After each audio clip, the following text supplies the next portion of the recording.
Stop crying, please. It is very annoying. You don't understand. My aunt was the only family I had.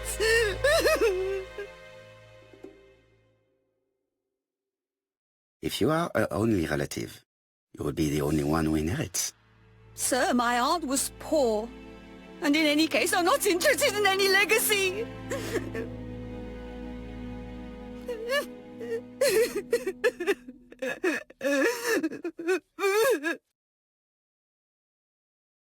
Yes, that is what everyone says.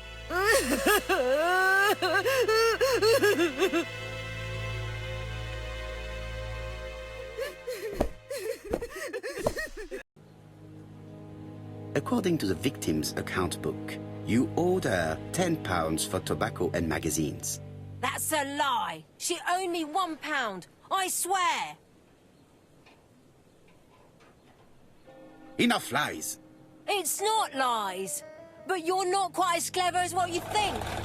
Now, please be so kind as to explain this. Look at my account book. Alice owed me £11 for fruit and vegetables. I may have had a slate at her shop, but she had one at mine. She owed me £1. And that reminds me I have to get it back from her niece. That is quite enough. Your account book has saved you. But I might ask Chief Inspector Japp to throw you in the cells for 1 or 2 nights while he checks your entries. Do you want to go to prison? Prison? Now that's not fair. I haven't done nothing. In that case, I am counting on your full collaboration. Yes, sir. Of course, sir.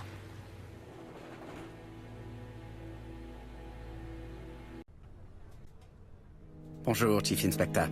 I am afraid we have some bad news. I have just received another letter signed ABC. The next crime will be on the 25th in Bexhill-on-Sea. Are you completely sure it's from the same person? I have compared the 2 letters. There is no doubt about it. I suppose you think he's going to carry out his threats. I fear so. Good God, Poirot. Bexhill is very busy at this time of year, and we have no idea who the next victim will be.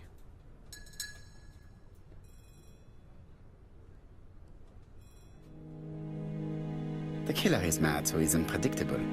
We can only hope that he will commit an error. You surprise me, Poirot. I've often heard you say that even madmen follow a certain logic.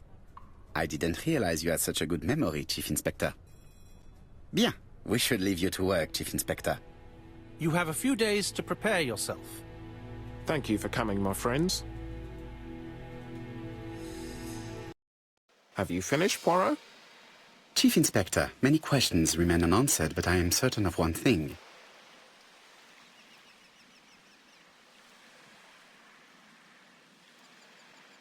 The killer is a daring opportunist. He met Sir Carmichael at nightfall on this deserted path and took advantage of the situation. Impossible.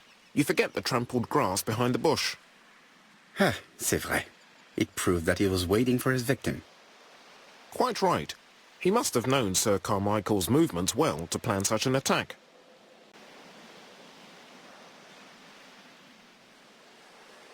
This time, theft may have been the motive for the crime. Theft? But we found a wallet full of banknotes on the body and a watch worth at least £50. Certes. I had forgotten these details, so we can exclude the theory of theft. Have you spoken to the victim's family, Chief Inspector? I've spoken to the brother, Franklin Clarke. I didn't get much out of him. He's yours. I must get the body removed.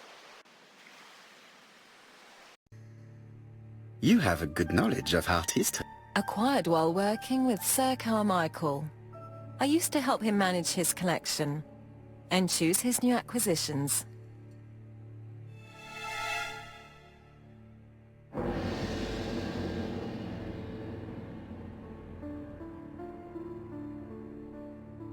And sometimes, he used to give you a piece as a gift. Is that right? Gift? What do you mean?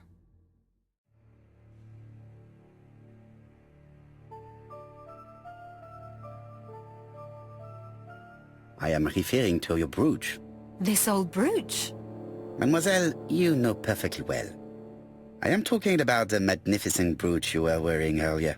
Yes, you're right. Sir Carmichael did give it to me. He valued my work. How could I refuse? He would have been offended.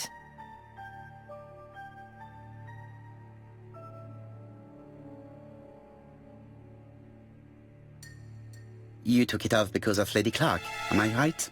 Indeed. Lady Clarke does not like this jewel. Why upset someone who is so gravely ill?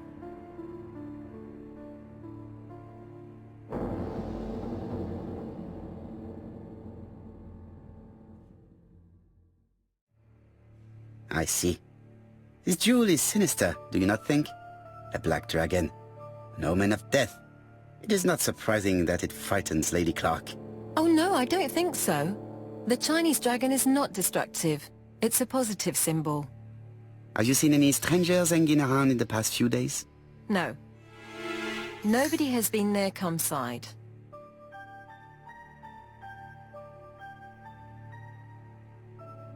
Tell me what happened last night. After dinner? Well, I did some sewing and then I went to bed.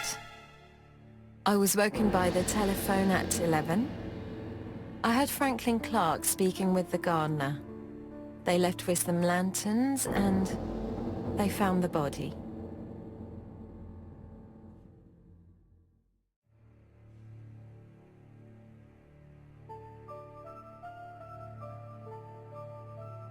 Why do you hate Franklin Clarke? But why would I hate him?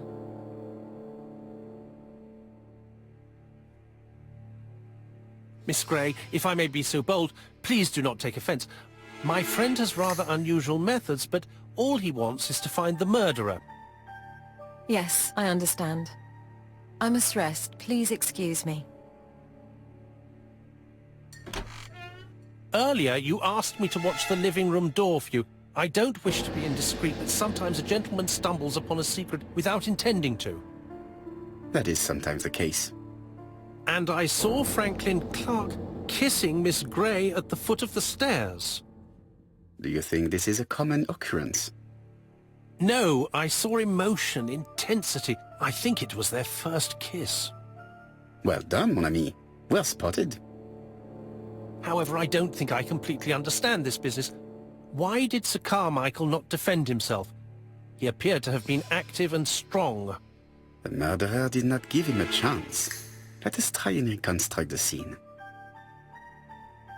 I wanted to bring everyone close to the victims here in order to unmask the murderer. Get to the point, Mr. Poirot. What do you want from us?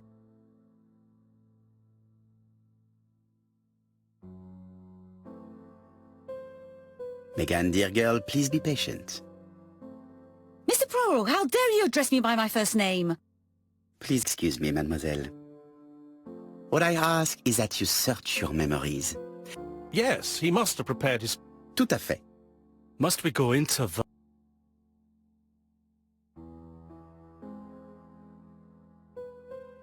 No, of course. Not if it makes you uncomfortable. Come on, Mr. Poirot, It's true. We've to catch the killer, not be spared the gory details. Mr. Fraser, please get a grip on yourself. Well... And you, Mademoiselle Barnard? Did your sister say if she was seeing another man? She never would have told me.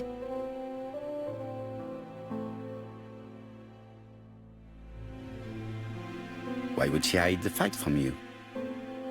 Betty knew I didn't approve of her behavior. Her flirting was spoiling any chance she might have had. Tell me, mademoiselle, what did you talk about with your sister? Silly things. Her new dress. She wanted a pair of black stockings to go with it. Mother bought her a brand new pair. The day it happened. Your sister used to sing, I believe.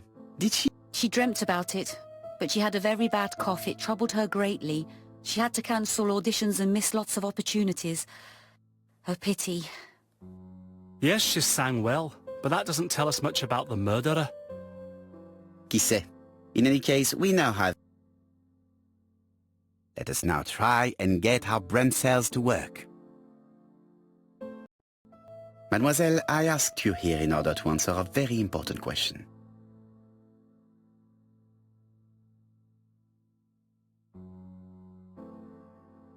You lied to us, and I demand to know why. But what are you talking about?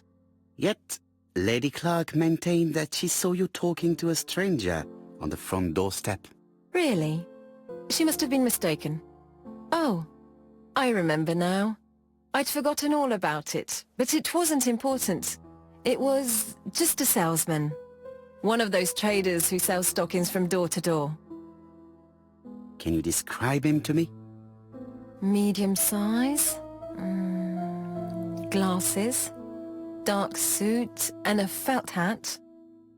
Not the sort of man you notice. Completely harmless. That's why I forgot all about him. Nothing else? He was very hesitant and shy. Usually door-to-door salesmen are very confident, but he wasn't.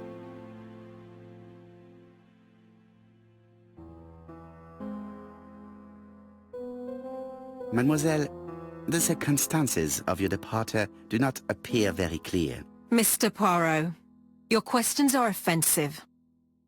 I don't wish to lie. Lady Clarke did not appreciate my presence. And Franklin could not go against the wishes of a sick lady. He is a good man, and he worries a great deal about his sister-in-law. I noticed that you left some personal belongings behind at Churston.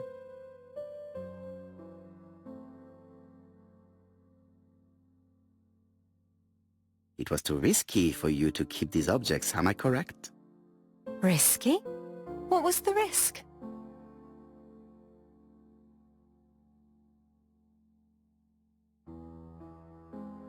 Keeping the brooch might have brought the curse of the dragon on you. What? The curse of the dragon? It's a good subject for a story. Mr. Poirot, what sort of world do you live in? Bien. I must ask you one last question. Please reply frankly with either yes or no. If Lady Clarke had died, would you have agreed to marry Sir Carmichael if he'd asked you? How dare you ask such a question? Sir Carmichael treated me just like his daughter. And all that I ever felt him was affection and gratitude, nothing else. Thank you, mademoiselle. I will not keep you any longer.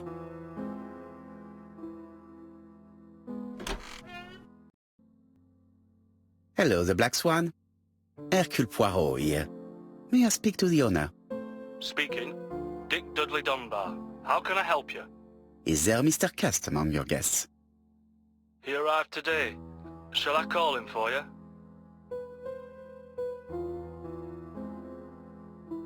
No, it is you I wish to speak with. But who is this Cust? A murderer. A murderer? Under my roof? It's not possible. I don't believe it. Do you think that Cust might be dangerous? Oh, I do hope you're wrong. He seems so harmless, you know. Yes, completely harmless.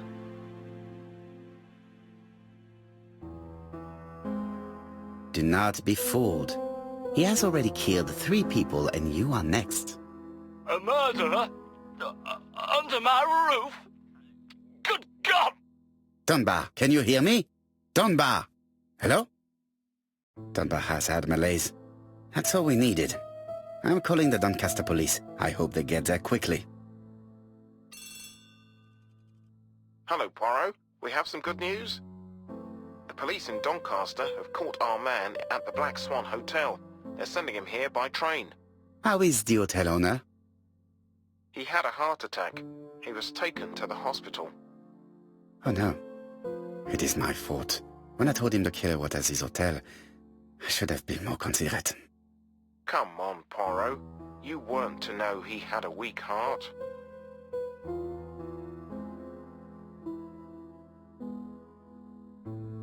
But I should have known. I saw his medical records. Do not torture yourself, Poirot. His attack was not fatal thanks to the quick intervention of the ambulance team. Please keep me informed on his progress. You can count on me. I'll do what's needed. I will visit him at his bedside when the murderer is caught.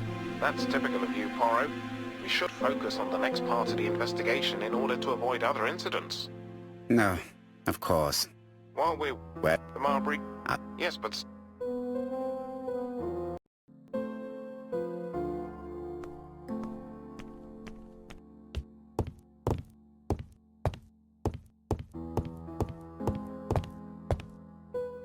The white ammunition are blank cartridges. The others are real bullets.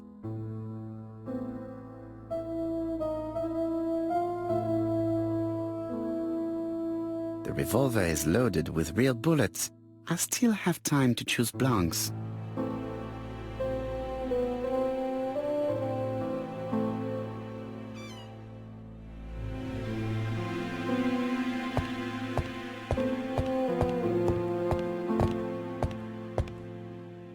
What about telling me what you have? Surtout.